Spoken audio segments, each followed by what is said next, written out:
जो हमारे उलमाए किराम ने, जो हमारे बड़ों ने हमें उर्स मनाने का तरीका बताया है, हमें उस तरीके से उर्स मनाना चाहिए और जो शरीयत ने हमें इजाज़त दी है हम वही काम करें।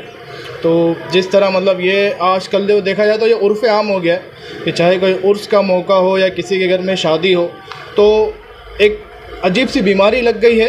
कोरोना की बीमारी आई तो कोरोना की बीमारी का इलाज आ गया, लेकिन ये जो बीमारी है अल्लाह और उसके रसूल की नाफरमानी की, अल्लाह हमें उसका भी कोई इलाज अता फरमा दे कि हर वक्त उनकी नाफरमानी में हम लगे हुए हैं। ये मतलब उर्स के नाम पर, शादियों के नाम पर ढोल बजाना, लोगों को तकलीफ़ देना, ये ना सिर्फ गुनाह बल्कि गुनाह ज़ारिया का काम है। एक आदमी जो सिर्फ गुनाह कर रहा है बल्कि उसके गुनाह जितने लोग सुनेंगे उनका गुनाह भी इसके सर पे लिखा जाता है। तो उर्स के नाम पर ये चीज़ें जो की जाती है इसकी ना इसकी इजाज़त मिलती है ना ये शरीयत में जायज़ हो जाता है। तो लोगों को ये चीज़ समझनी चाहिए कि जो हमारे बड़ों का तरीका है उस अंदाज से उर्स मनाएं, उसके अलावा इसमें कोई चीज़ें एडिशनल ना करें। जो हमारे बुज़ुर्गान दीन ने, जो हमारे उलमाए किराम ने, हमारे बड़ों ने हमें जो तरीका बताया है मज़ार पे हाज़िरी देने का या किसी बुज़ुर्ग की बारगाह में हाज़िर होने का, उस तरीके से हमें ये चीज़ हाज़िर करनी चाहिए।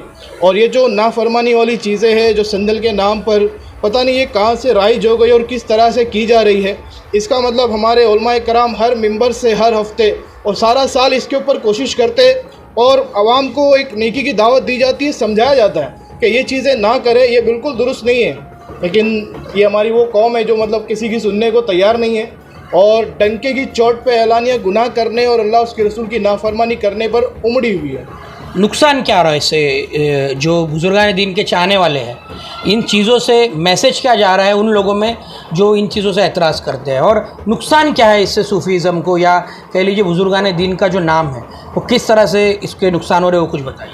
देखो, किसी भी चीज़ को हम इस्लाम के नाम पर कर दें तो वो इस्लाम नहीं होता, और लोगों को तकलीफ़ देकर या कोई ऐसा काम करके जिसका इस्लाम से कोई ताल्लुक़ नहीं है। अगर एक मतलब एक जनरल सवाल है, एक आम आदमी का समझो सवाल है, अगर ये काम सही होता और इतना इम्पोर्टेंट होता तो हर मदरसे से ये काम होता, हर मस्जिद का इमाम इसमें आगे होता। आज आवाम को ये चीज़ समझनी चाहिए, जिस काम में हमारे उलमा आगे नहीं है, यानी जो काम उलमा मना कर रहे हैं उलमा उससे पीछे हटे हुए, पीछे हटने की वजह ये है क्योंकि ये काम को करना ही नहीं चाहिए। तो उस चीज़ का अहले सुन्नत से या फिर इसको ज़बरदस्ती इस चीज़ पे मतलब उसका ठिकरा तोड़ देना, ये चीज़ बिल्कुल दुरुस्त नहीं है। और एक चीज़ की अहमियत ये समझे, आज हमारी कौम को, हमारे शहर को इस वक्त सबसे ज़्यादा ज़रूरत है गरीबों की मदद करने की। मैं एक एरिया के एक शख्स से मुलाकात हुई थी मेरी, पिछले हफ्ते की ये बात है। उसको मैंने बस एक जनरल नॉलेज के तौर पे पूछा, या तुम लोग के एरिया में संदन निकला था तो अप्रोक्स कितना खर्चा हुआ? उससे जो अमाउंट मुझे बताई है आदिल भाई, मेरे को यकीन नहीं हो रहा, एक एरिया से संदन निकालने में उन लोगों ने 1.5 लाख रुपया खर्चा किए।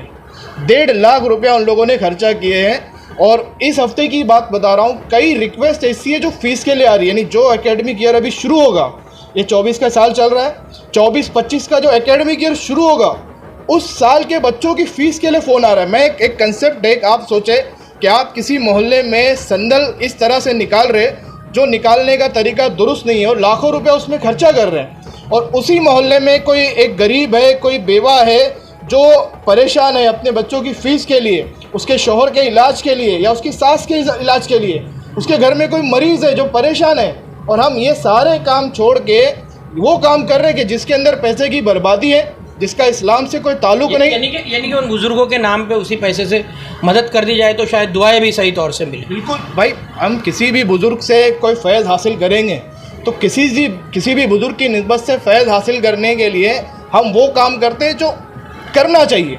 हम इसाला सवाब करें, उनकी बारगाह में हाजिर हो, दुरूद पाक का नजराना करें, कुरान शरीफ की तिलावत करें, सूरह यासीन की तिलावत करें, सूरह मुल्क की तिलावत करें, उनकी बारगाह में बैठे। आला हज़रत ने जो हमें मज़ारों पे हाज़िरी का तरीका दिया है उसके मुताबिक हम हाज़िरी दें। लेकिन आज हमारी कौम वो काम हमें करना ही नहीं है जो करना चाहिए, और जिस काम को मना किया गया है उस काम को एलानिया और डंके की चोट पे किया जा रहा है। तो बहरहाल मतलब उम्रा में उलमाए किराम इसके लिए हमेशा कोशिश करते हुए आए हैं। हर हफ्ते मेंबर से कोशिश की जा रही है, इसके बयान किए जा रहे हैं कि इस तरीके से हमें नहीं करना चाहिए। हम सब ऐसे लोगों को समझा सकते हैं, नेकी की दावत दे सकते हैं, ऐसे लोगों के लिए दुआ कर सकते हैं। मेरी कोशिश तो ये भी होती है कि उनके माँ बाप के लिए भी दुआ की जाए कि जिनकी औलाद आज ऐसे काम कर रही है, तो कल किसी के इंतकाल के बाद क्या वो किसी का इसाले सवाब कर सकती है, या उनके कब्र पे आकर फातिहा पढ़ सकती है, या उनके लिए सवाब जरिया वाली औलाद बन सकती है? इन सब चीज़ों से यार हमें सोचना चाहिए। उन लोगों के लिए क्या कहेंगे हजरत जो हमारी वीडियो देखने के बाद ऑब्जेक्शन उठाएंगे कि आपने जो कहा है कि ये निकालना, उनको कहीं ना कहीं लगेगा कि आप ये जाहिर कर रहे हैं कि उनको ये बोलना चाह रहे हैं निकालना जायज़ नहीं है, और कुछ लोग इसके ऊपर कमेंट भी करेंगे, उन लोगों को आप क्या मैसेज देंगे? देखिए, ये निकालना जायज़ है नाजायज़ है, इसके ऊपर अल्हम्दुलिल्लाह अहले सुन्नत का एक अकीदा है, और इसके ऊपर अल्हम्दुलिल्लाह कई सालों से एक हमारी दलीलें हैं जो हम पेश करते हुए आए हैं। हाँ, निकालने के तरीके पर एतराज़ हो सकता है, जिसकी अल्हम्दुलिल्लाह अहले सुन्नत के उलमा भी ममानत करते हैं, इस पे सवाल और एतराज़ जताते हैं। जो चीज़ शरीयत में जायज़ है उसको जायज़ तरीके से मिला ले। जैसे फॉर एग्ज़ाम्पल आज हमारे यहाँ निकाह होते हैं, निकाह को हम कहते हैं निकाह करना सुन्नत है, लेकिन निकाह के नाम पर जो खुराफातें होती है वो तो सुन्नत में नहीं है, वो तो जायज़ भी नहीं है, लेकिन फिर भी उन चीज़ों में वो चीज़ें मिली हुई है। तो हमें चाहिए कि हम उस चीज़ को समझें और उन चीज़ों से बचें।